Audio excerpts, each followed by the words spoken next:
Welcome to twoquestions.tv. My guest today is Stephen Bistritz, and we're talking about selling to executives.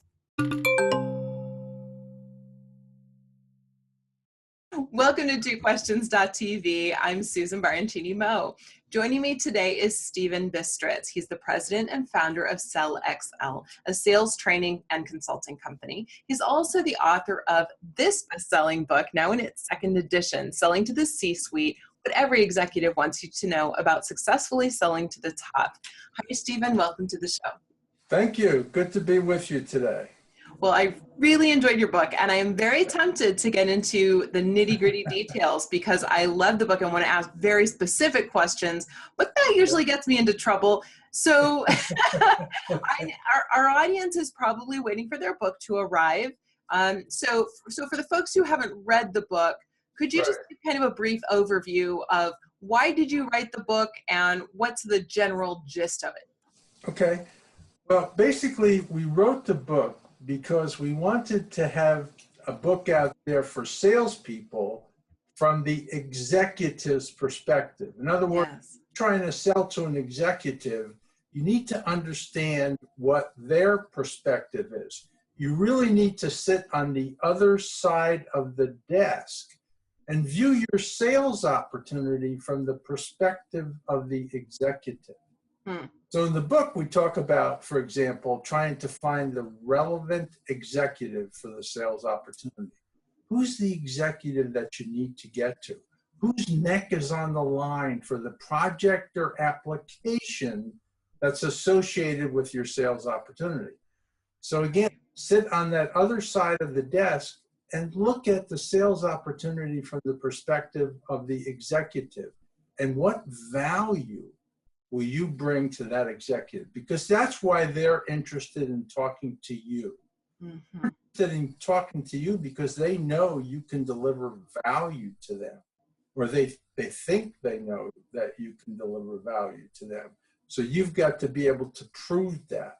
You've got to prove that you can deliver value. You're not just out there selling a solution. You're not selling a product or a service. You're trying to solve some of their needs, their requirements.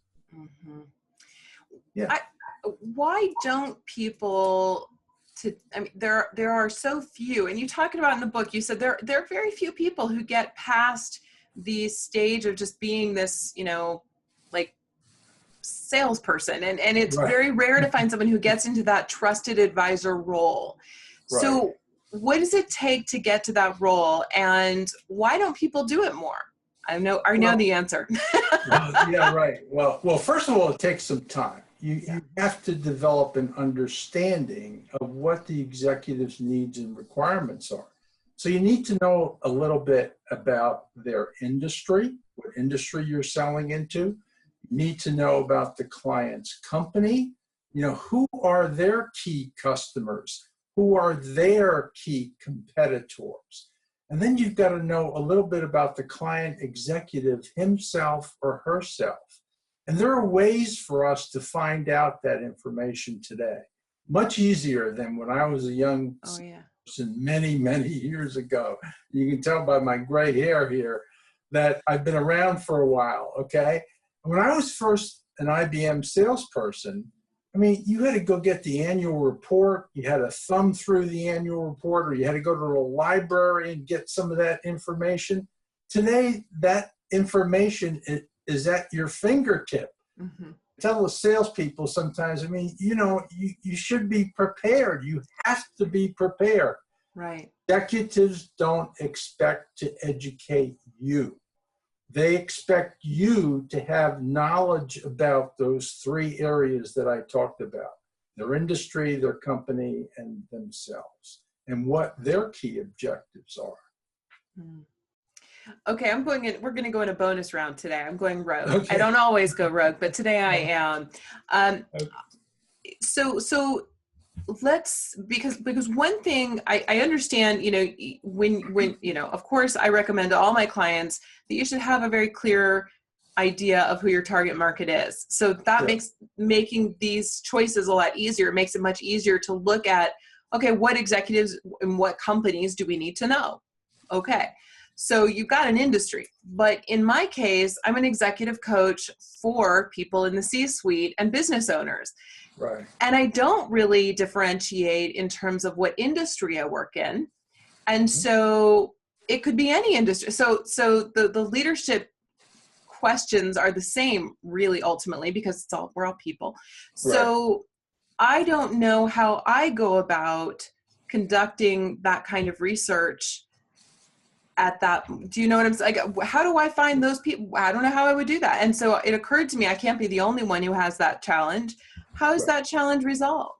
Well, there's a lot of industry newsletters out there that are available to you, so you can have some level of knowledge about the industry. For example, if you're going in and talking to a hospital administrator, for example, you better know a little bit about the healthcare industry.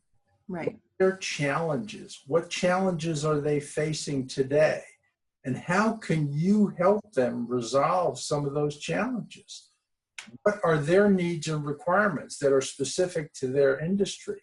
How do you talk their language using their metrics so that they understand that you have a base level of knowledge about their particular industry? When I was an IBM salesperson, for example, I was selling into the manufacturing industry. I had to know a little bit about manufacturing applications so that I could sell my solution to the customer. Otherwise, I'm at a disadvantage. My competitor has that level of knowledge. And those executives out there, they're looking for salespeople who can help them solve a problem. We did some research with CXO level executives where we asked them about their relationships with professional salespeople. And I used MBA students from the University of North Carolina to help us do some of the research. And we did a lot of face-to-face interviews. And we did a practice interview on an executive with a company. I'm not going to name the company, okay? Fortune 500 company. This was the CIO, okay? And the MBA student asked all the questions we had prepared in advance, okay? And we got the answers to them. And then at the end of it, I said to the executive, the CIO, I said, now, Jim, tell me why an executive at your level would ever want to meet with a professional salesperson. It astounded me. He said, Steve, I want to meet with professional salespeople because often they can help me solve problems that even people within my own organization can't solve. Right. I've seen this in other companies. I want the benefit of that experience, that knowledge. That's what a salesperson brings to the table. Experience, your knowledge is very important. And I tell salespeople, when you're talking about value that you can deliver to an executive, there are three components of value. Most of all, we think about the solution value that we can provide to the customer. But there are two other key elements. One is your personal value, your experience, your knowledge, how you've helped other companies solve similar problems. That's number one. Number two, you have other resources within your company that you might be able to bring to bear to help in this particular situation. So take those three components together, and that provides you with differentiated value. Mm-hmm. The competitor can offer those three same elements of value. You can compete on solution, but you can't compete on those other two elements of that value. So that's where your competitive edge is, okay? Your personal value, the value of your company's resources. So interesting. And I told you before we started the interview that your book taught me so much, but it taught me that I am not a professional salesperson. Well, everybody thinks, there are a lot of people out there that think if you can talk a good game, okay, you're a salesperson. Well, that's not really, that's not the way it works. That may work in selling used cars or something of that nature, okay? Right. But when you're selling in the business to business environment, in today's competitive environment, it's difficult. I mean, Yeah. thousands of competitors probably out there selling, against you. So you've got to have a competitive edge. You've got to have something that differentiates you. I've got to have a salesperson. Right. Stephen, thank you so much for joining me today. Oh, you're welcome. Would you like to join me on the after show? Sure, absolutely. All right. Okay. Viewers, if you'd like to join us for the after show, head on over to twoquestions.tv. That's our URL. And it's the only place you can find the after show. So if you want to see it, that's where you have to go, twoquestions.tv. We're going to see you over there. In the meantime, here's the book. We're going to have links down below so you can get your copy. Thanks for watching. We'll see you next time.